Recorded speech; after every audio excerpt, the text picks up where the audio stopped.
नमस्कार. बाबा टॉकीजच्या रंग लावणीचा या वेगळ्या कार्यक्रमात आज आपण दुसऱ्या सत्रात अजून एका वेगळ्याशा कार्यक्रमात भेटणार आहोत. त्या कार्यक्रमाचं नाव आहे पाहुणं जरा जपून. गण स्मिता हरी प्रोडक्शन्स आणि त्या कविता घडची म्हणजे थोडक्यात स्मिता हरी पाटणकर आणि कविता घडची या दोघींनी मिळून हा कार्यक्रम रंगास आकारास आणलेला आहे. आणि आज सगळ्यात महत्वाच्या व्यक्तीला भेटतोय ते या पाहुणे जरा जपूनचे सूत्रधार विकास सोनावणे. नमस्कार विकास जी, तुम्ही भरपूर आता म्हणजे हल्लीच्या याच्यामध्ये गोविंदाच आहेत आमच्या हिशोबाने. लावणीमधलं सगळीकडचं मोठं नाव तुमचं आहे. आज सगळीकडे तुमच्या नावाची चर्चा आहे.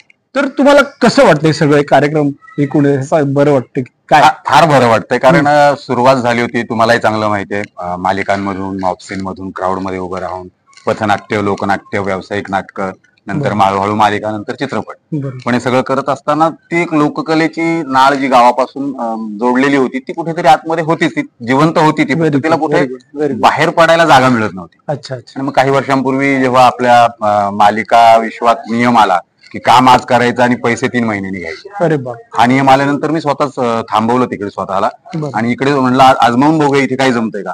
बतावणीचा अंग होतच आधीपासून, ती बतावणी करायला लागलो. आणि बतावणी करत असताना मी त्या काळात जे निवेदन करायचे त्यांना मी विंगेत मांडी घालून ऐकायचो. खूप मोठमोठ्या लोकांना अभ्यास केला. त्यांना ऐकत ऐकत ऐकत म्हणजे त्यांची पॉज घेण्याची पद्धत, टाळीसाठी कुठे थांबल्यावर टाळी मिळते, बरोबर, ते सगळे बारकावे मी शोधले. आणि मग आता हल्ली अगदी 5-1 वर्षांपासून मी निवेदक म्हणून उभा. तुम्हाला पथनाट्याचा फार मोठा फायदा झाला.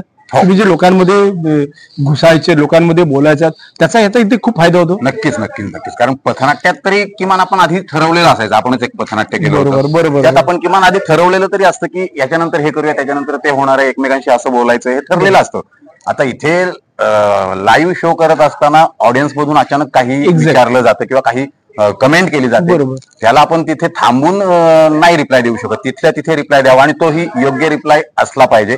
हे मला पथनाट्यांमधून, लोकनाट्यांमधून शिकायला मिळालं. हे अगदी खरं आहे. आणि महत्वाची गोष्ट म्हणजे तुम्ही आता एवढे वेगवेगळे शोज केले, लोककलेचे, लावणीचे, ह्या पाहुणे जरा जपून मध्ये विशेष काय की ज्याच्यात तुम्ही आकर्षित झालात आणि आता तुम्ही सूत्रधार आणि अख्खी टीम सांभाळताय? विशेष काय आजच्या या कार्यक्रमामध्ये? सगळ्यात महत्वाचं म्हणजे हा कार्यक्रम ज्याची संकल्पना ज्या व्यक्तीची आहे ते हरी पाटणकर. म्हणजे माझी कॅमेरा बघण्याची सुरुवात हरी पाटणकर यांच्याकडून झाली होती. पुरुदादांची मालिका होती टूर. त्या टूर मध्ये तिथे मी मॉपकरीच होतो, पण तिथेही खूप मोठमोठ्या लोकांसोबत काम करायला मिळालं, त्यांना बघता आलं. आणि पुरुदादांसारखा माणूस तिथे अनुभवता आला की किती कल्पक दृष्टी असते एखाद्या माणसाकडे. आणि तिथे हरी पाटणकरांसोबत झालेली ओळख, आणि आज मला वाटतं त्या गोष्टीला 20-22 वर्ष झाली असतील. 20-22 वर्षानंतर कविता घडशीने माझं नाव हरिदादांकडे सुचवलं की आपल्याला निवेदक विकास सोनावणेला घ्यायचं आहे. हे माझं भाग्य आहे की कवितांनी माझं नाव सुचवणं, कारण मधल्या काळात मी कवितासोबत बरंच काम केलंय, तिच्या कार्यक्रमांमधून केले किंवा इतर निर्मात्यांच्या कार्यक्रमांमधून. ती लावण्यवती आणि मी निवेदक, असं बऱ्याचदा झालंय. पण मग आता इथे नाव सुचवणं म्हणजे तिथपर्यंत सर्कल कम्प्लीट झालं ना. हा, हरी पाटणकर वगैरे असं एक सर्कल. गुड, चांगलं वाटतं. पण याच्यामध्ये विशेष आता मी म्हणतो पाहुणे जरा मध्ये वैशिष्ट्य काय या कार्यक्रमाचं? वैशिष्ट्य असं आहे की ह्याच्यात पारंपरिक लावण्यांचा समावेश आहे. दुसरी गोष्ट, तुम्ही जर 10 लावण्यांचे कार्यक्रम बघाल ना, तर त्यातले तुम्हाला 9 लावण्यांच्या कार्यक्रमांमध्ये साम्य दिसेल की अरे हे तर तिथे पण होतं, हे इथे पण होतं. त्यातल्या 50% लावण्या ह्या कार्यक्रमात आहेत, त्यातल्या 50% लावण्या ह्या कार्यक्रमात, असं तुम्हाला 9 कार्यक्रमांमध्ये बघायला मिळेल. एक कार्यक्रम असा असेल की तो बऱ्यापैकी वेगळा असतो आणि तो हा आहे पाहुणं जरा. अच्छा, गुड. आणि याच्यामध्ये म्हणजे कविता घडचीचे खूप चांगले प्रयत्न, मी स्वतः जे गिमिक्स पाहिले कार्यक्रमाचं, तर ते सांगायचं नाहीये, लोकांनी ते अनुभवायचं. तर तुम्हाला आता हे सगळं करतात, सिनेमा कसं काय चालू आहे सध्या? नाही, सध्या सिनेमा मालिका इथून थोडासा लांब झालोय. त्या गोष्टीचं दुःख आहेच, कारण जे करण्यासाठी आलो होतो ते थोडंसं लांब पडलंय. पण मग तिथे जेवढा वेळ द्यायला हवा तेवढा वेळ नाही देता येत मला. माझ्या काही घरगुती अडचणी आहेत आणि इथे आपल्या वाद्यवृंदाच्या ज्या तारखा आहेत त्या आधीच मिळालेल्या असतात आणि शूटिंगच्या तारखांचं आपल्याला गणित फार अचानक कळतं. म्हणजे उद्या आपलं काम आहे की नाही हे कधी कधी आजच्या रात्री पॅकअप होताना कळतं. तर त्या सगळ्या गोष्टी एका वेळी नाही करता येणार. ते म्हणजे इतर लोक करत असतील, मी तेवढा कॅपेबल नसावा कदाचित, म्हणून मी थांबलो. नाही, कॅपेबल असं नाही, पण काही गणित असतात ती करावीच, आखावीच लागतात. एक सर्टन वेळेनंतर ती वेळ पण येतेच. पण तुम्ही असं आता या संपूर्ण लावणीच्या कार्यक्रमामध्ये करताना काही विशेष अनुभव आले?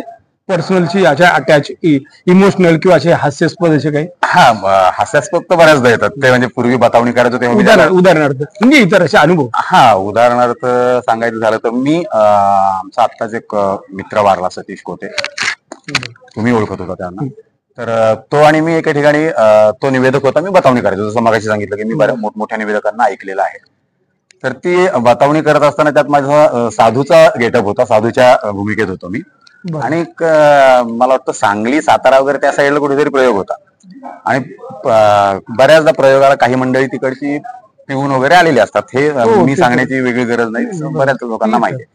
तर त्यातला एक दोन खाली बराच चेकाळला होता आणि तो बतावणी होऊच देत नव्हता. मध्येच काही ना काही कमेंट करायचा, किंवा त्यांना मुळात बतावणी बघायची नसते, त्यांना फक्त बाई पाहिजे असते समोर, मग ती नाचो किंवा न नाचो, हे अनुभव मी पाहिलेले आहेत. आणि असं करता करता करता शेवटी तो माझ्यावर वैतागला. मी त्याला प्रत्येक वेळी प्रत्युत्तर करत होतो, म्हणजे त्याचा प्रत्येक बॉल मी तोलवत होतो थोडक्यात. हे बघून त्याला एवढा राग आला की माझी एक्झिट झाल्यानंतर तो विंगेत आला. आणि म्हणजे ते दृश्य त्यावेळी आपल्याकडे कॅमेरे नव्हते, नाहीतर ते जर कोणी शूट केलं असतं तर ते विंगेत असं दिसलं असतं की अरे हा कोण माणूस आहे का साधूवर अत्याचार करतोय असं. एवढं त्याने माझी गचांडी बिचांडी पकडून, म्हणजे त्याच्याकडे बाकी बोलण्यासारखं काहीच उरलं नव्हतं. हा शेवटचा पर्याय होता की तुला मी आता मारून टाकेन. अशा इमोशनल असं काय इमोशनल गोष्टी तर बऱ्याचदा घडतात. म्हणजे जिथे जिथे महिला प्रेक्षक वर्ग जास्त असतो तिथे बऱ्याचदा या गोष्टी घडतात. एकदा असं झालं होतं की म्हणजे त्याला थोडंसं इमोशनली टच देता येईल, आणि थोडासा नंतर मी तो गंभीर झालेलं वातावरण थोडंसं आपल्याला खेळकर करायचं असतं. मी आपली निवेदक या नात्यानं प्रत्येकाची ओळख करून देत असतो, प्रत्येक लावण्यवतीची, प्रत्येक वादकाची, गायकाची, गायिकेची, सगळ्यांची ओळख. आणि माझीच ओळख मी का करून द्या म्हणून मी शक्यतो टाळतोच ते, आणि ती नाहीच होती कधीच ओळख माझी. कधीतरी असं होतं की एखादा कार्यक्रमात गायक बोलणारा असतो तो करून देतो कधीतरी, पण असं फार रेअरली कधीतरी होतं. तर एका कार्यक्रमात, आणि महिलांसाठीचा कार्यक्रम होता तो, खास फक्त महिला होत्या तिथे. आणि तो कार्यक्रम चाललाय रंगला, सगळ्यांची ओळख जवळजवळ करून झाली. त्यातून मी माझं पुढचं निवेदन सुरू असताना एक महिला तिथून उठल्या, त्यांनी असं म्हणजे थांबवलं, मला हात दाखवला की मला काहीतरी बोलायचं. म्हटलं बोला. म्हणजे तुम्ही सगळ्यांची ओळख करून दिली, तुमची ओळख कोण करून देणार? एवढं बरं वाटलं मला. आणि त्यापुढे असं म्हणाले की तुम्ही तुमची ओळख का करून दिली नाही? म्हणलं आता हा बॉल टोलवायचा आपल्याला. म्हणलं मी जर माझी ओळख करून दिली असती तर मग तुम्ही मला हा प्रश्न विचारला नसता, म्हणून मी माझी ओळख करून दिली नाही. आणि मग माझी ओळख राखावलं होतं. हो, ते पथनाट्याची, लोकनाट्याची कमाल आहे.